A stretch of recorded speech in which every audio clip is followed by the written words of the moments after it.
بسم الله الرحمن الرحيم. Alhamdulillah wa salatu wassalam ala rasulillah. Amma ba'd.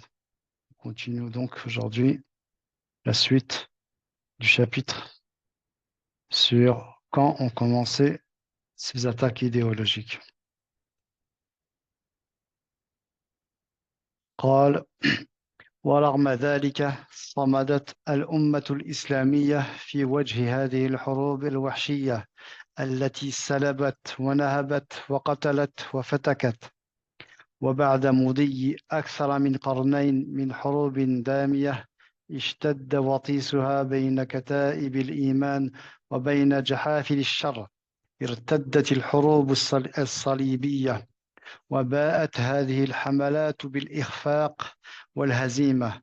وإذا بالقديس لويس التاسع قائد الحملة الصليبية الثامنة وملك فرنسا وقع أسيرا في مدينة المنصورة في مصر، ثم خلص من الأسر بفدية.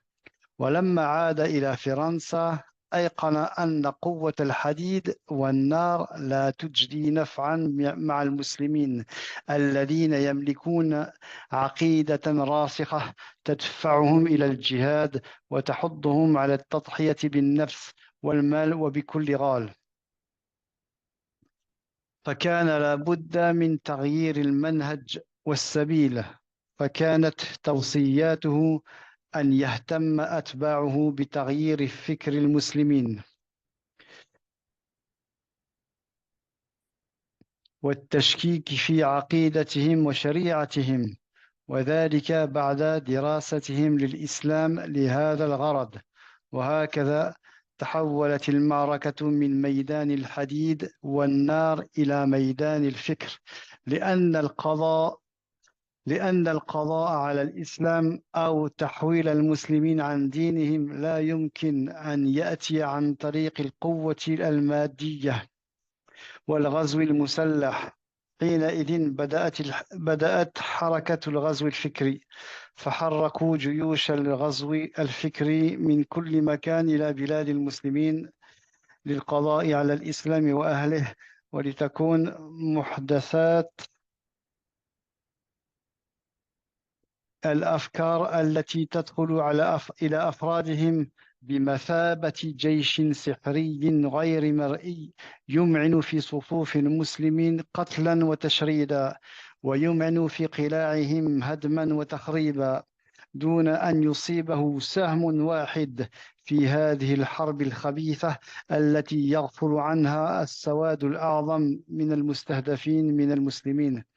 وكان في مقدمة أعداء الإسلام الذين خططوا لهذا الغزو الفكري أيضا اليهود، وقد كانوا بمنزلة الشيطان في عصابة المجرمين، وآزرهم في ذلك حقبة من الدهر بقايا الخرامية من المجوس وأبناء الملوك من فارس الذين أكل الحقد قلوبهم إذ فقدوا ملك فارس بسبب الفتح الإسلامي.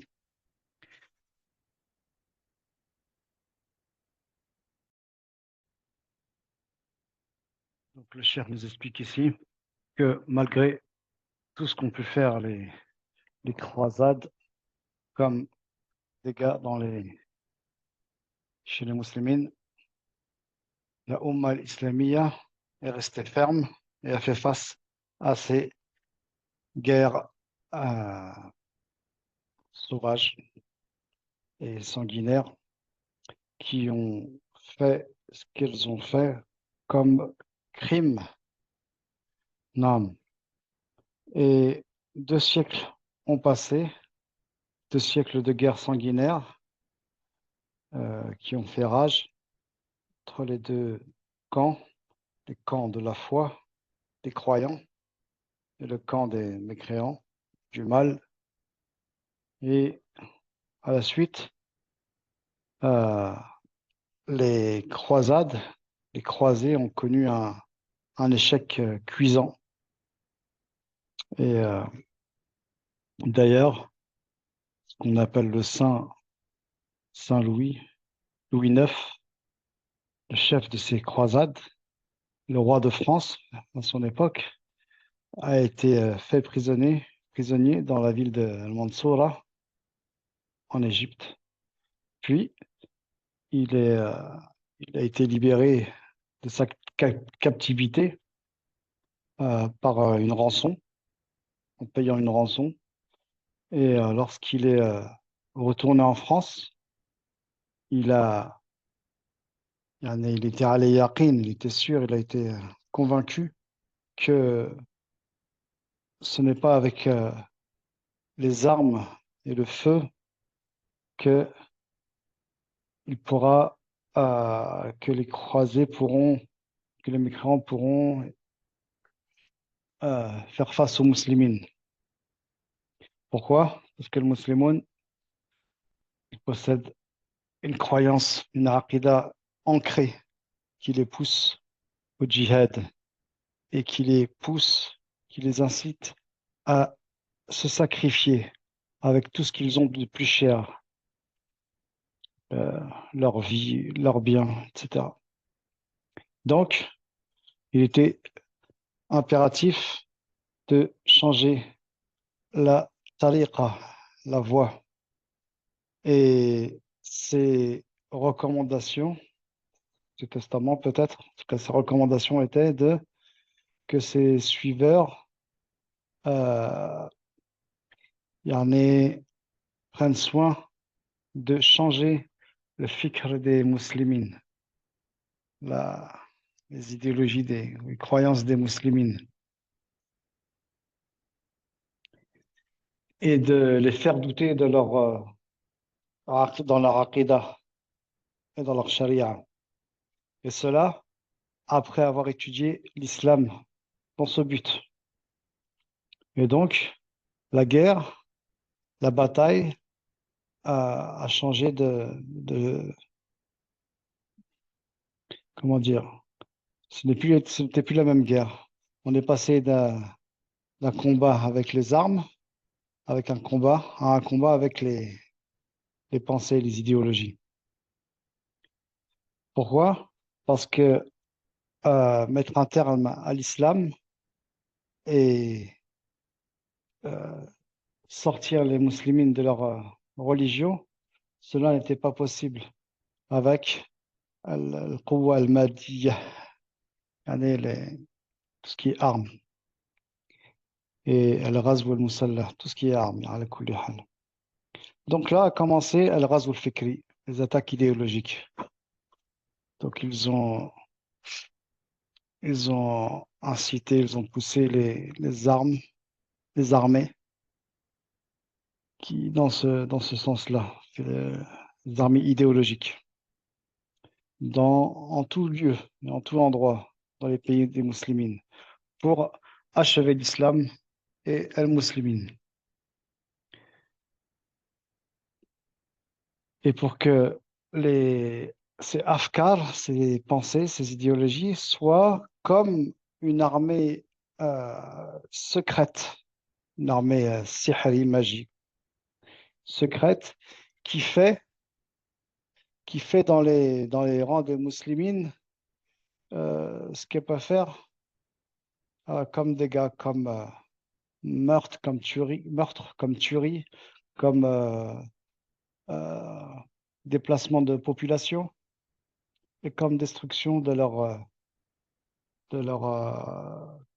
qal'a, leur bastion, sans que une seule flèche, une seule arme puisse toucher ces kuffars dans cette guerre ville. Une guerre ville au sujet de laquelle la plupart de ceux qui sont visés parmi les musulmans sont insouciants, ne s'en rendent pas compte. Et à la tête des ennemis de l'islam qui ont mis en point ce plan, comme Razou Fikri, il y a qui également? Al-Yahoud, les Juifs. Et ils étaient comme tel shaitan dans avec les mujrimin. Et également, ils ont été assistés et appuyés pendant un bon moment ce qu'il restait comme Al-Khurramiyya, qui est un groupe, une secte, euh, qui appelle à tout ce qui est libertinage, à faire tout ce qui peut répondre aux pulsions, tout ce que l'être humain veut faire comme libertinage à la kulli hal.